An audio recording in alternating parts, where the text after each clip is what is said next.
सोमवार व्रत करने वाले भक्तों के जीवन से हर कष्ट समाप्त हो जाते हैं और भगवान शिव की कृपा से उनकी सभी मनोकामनाएं पूरी होती है। सोमवार व्रत के दिन कथा पढ़ने और सुनने का विशेष महत्व होता है। तो चलिए इस वीडियो में आपको बताते हैं क्या है सोमवार व्रत की कथा। बहुत समय पहले की बात है। किसी शहर में एक साहूकार रहता था। वो शिव जी का बहुत बड़ा भक्त था और बड़ी श्रद्धा से हर सोमवार को शिव जी का व्रत करता था। हर सोमवार की शाम वो शिव मंदिर में जाकर दिया अवश्य जलाता था।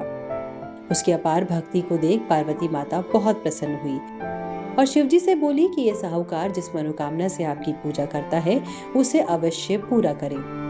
भगवान शिव ने बताया कि ये पुत्र की लालसा रखता है पर इसके भाग्य में पुत्र का सुख नहीं है। इस पर पार्वती जी ने हठ पकड़ लिया कि भगवान उसे पुत्र होने का वरदान जरूर दे। पार्वती के हठ पर शिव जी ने वरदान दे दिया पर साथ ही ये भी बताया कि पुत्र की आयु मात्र 12 साल की होगी। साहूकार भी ये सारी बातें सुन रहा था। समय आने पर साहूकार के घर एक सुंदर बालक ने जन्म लिया।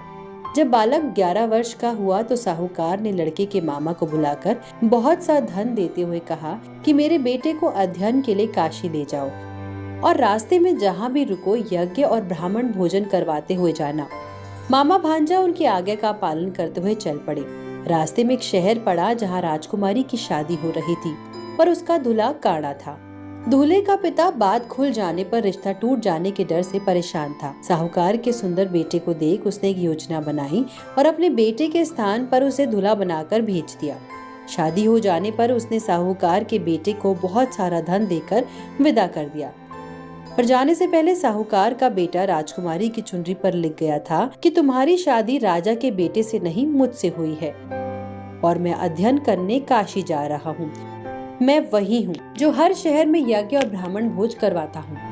राजकुमारी ने वो चुनरी अपने पिता को दिखाई और राजा के काणे बेटे के साथ जाने से मना कर दिया। इधर साहूकार का बेटा काशी में अध्ययन करने लगा। यहाँ भी मामा भांजे यज्ञ और ब्राह्मण भोज करवाते रहते थे। जिस दिन लड़के की आयु 12 वर्ष हुई उसकी तबीयत बिगड़ी और वो मर गया। मामा विलाप करने लगा और उसकी आवाज शिव पार्वती को सुनाई पड़ी।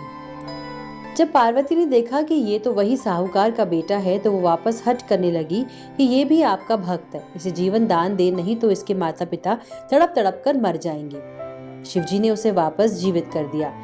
लड़के को जीवन दान मिला देखकर मामा वापस यज्ञ और ब्राह्मण भोज कराता उसे लेकर घर चल पड़ा। रास्ते में वही राज्य पड़ा जहाँ की राजकुमारी से लड़के की शादी हुई थी। मामा भांजे के यज्ञ कराने से राजा उन्हें पहचान गए और बड़ी आव भगत के बाद ढेर सारा धन देकर उसे बेटी समेत विदा किया। अपने शहर आकर मामा ने लड़के को बाहर रोक दिया और सुखद समाचार देने घर चल पड़ा।